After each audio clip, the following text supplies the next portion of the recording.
Hello, I'm the Nostalgia Critc. I remember it so you don't have to. Mighty Morphin Power Rangers. I have to admit, growing up, I wasn't really a Power Rangers kid. I was more in that Ninja Turtles X-Men kind of crowd. In fact, when the show first premiered, I remember saying to myself, there's no way this is gonna catch on. People can't possibly be this stupid. And this is why I'm not in the stock market. The show, about 6 bland teenagers who saved the world from Japanese stock footage, was such a huge hit that they eventually made a movie about them in 1995. And does it suck balls? Major balls. In fact, the only difference between the movie version and the show is that the movie version actually has a budget. But instead of using it on mind-blowing special effects and high-tech wizardry, they use it to go skydiving. In fact, that's how the movie begins, with skydiving. Like someone threw a whole bunch of money at the producers and they said, "Yeehaw! We're going skydiving! Bring the camera along! I'm sure we'll fit it in the movie somehow!" And as you probably would have guessed, it's an entirely pointless sequence. Now, the first thing you Power Ranger fans might have noticed is a changing cast. In the film, we see there's a black girl and an Asian boy. But wait a minute, wasn't there originally an Asian girl and a black boy? Well, the problem with that is that the black boy was put in the black suit and the Asian girl was put in the yellow suit. Not very political correcto. When the producers realized racial stereotyping isn't in at the moment, they got rid of the 2 actors, saying there was an intergalactic unemployment line that needed waiting in, and replaced them with the 2 you see now. However, the 2 cast members that sadly remain the same are Bulk and Skull, the supposed bullies of the group. Which I always found kinda strange. If they don't like the Power Rangers and they're always picking on them, why do they hang out with them all the time? Hey guys! You might want to slip those on.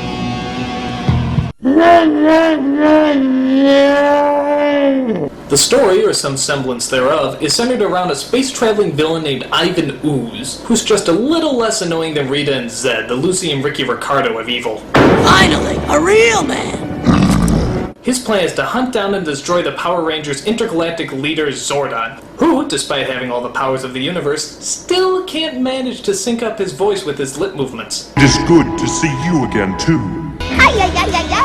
Oh, and I forgot about his little assistant Alpha. The best way to describe him is imagine C-3PO being even gayer than he already is. I know that's hard to fathom, but that's pretty much what you get.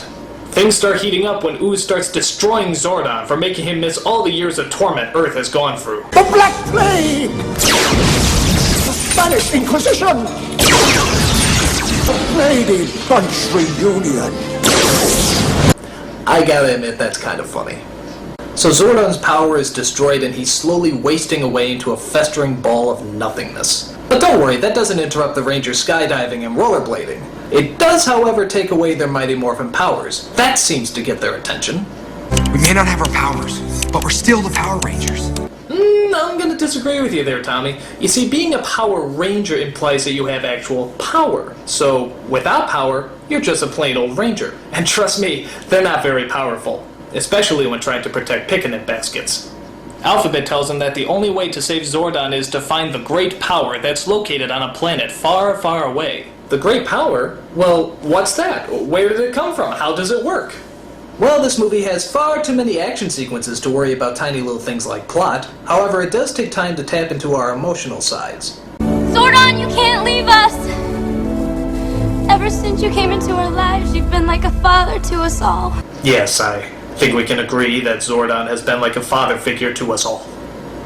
Where are these kids' parents? I mean, seriously, do they ever show up? Are they so inattentive that they don't even know that their kids are on another planet fighting giant black chickens? Do you think they even know that their kids are Power Rangers? How do you miss something like that? And just when you thought this movie couldn't get any lamer, take a look at what pops up next.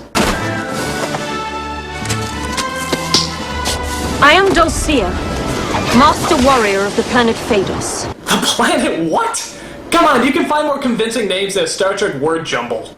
So apparently she fights off the birds by swinging these 2 sticks together, throwing them into some kind of hypnotic trance.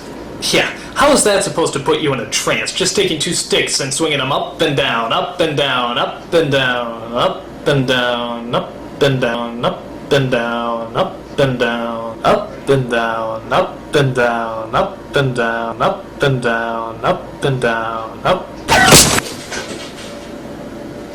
You win this round, Dulcia. So she tells them that they have to travel to a giant phallic symbol that apparently holds the great power. To do that, she dresses them in fashionable burqas and gives them the power of the new sacred animals. You are the bear, fierce and unstoppable. You are the wolf, cunning and swift. Adam, what's wrong? I'm a frog. Yes, a frog. Like the one you kissed. To get a handsome prince. What the hell is that?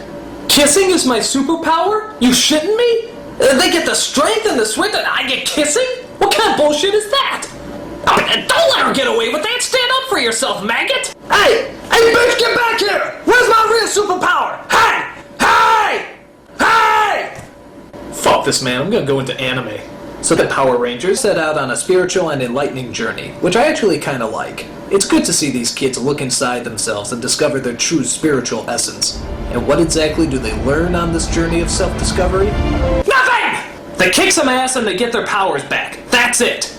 Bullshit. That's like telling a kid the secret to enlightenment is punching somebody in the face, which isn't that bad an idea right now. As always, the Power Rangers have a thrilling giant robot fight in the middle of the city. The traditional toy robot models are replaced this time with CG replicas.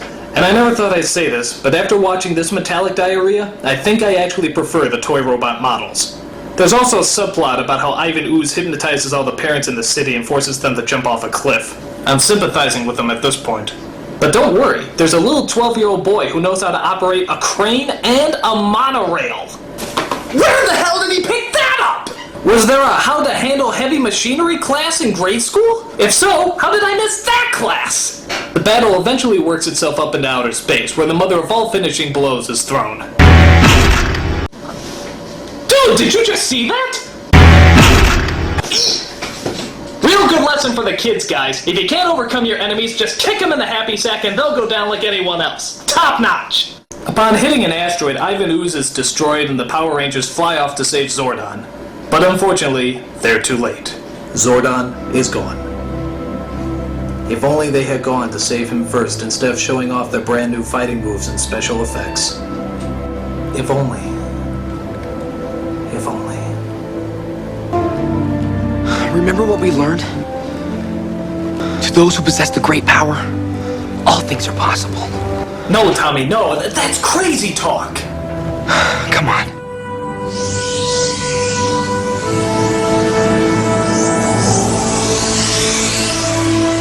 Can it be?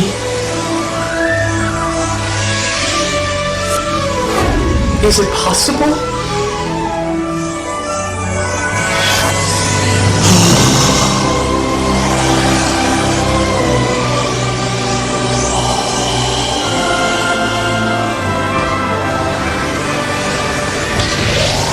Wait a minute. If the great power has the ability to do anything, couldn't they just use it to destroy Ivan Ooze in the first place?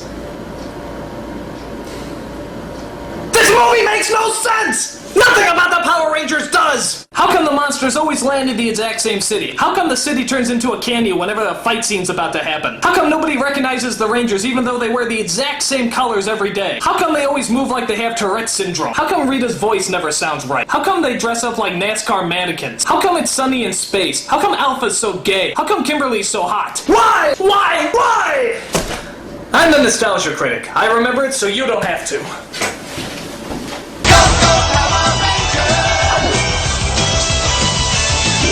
And why is that song so damn catchy?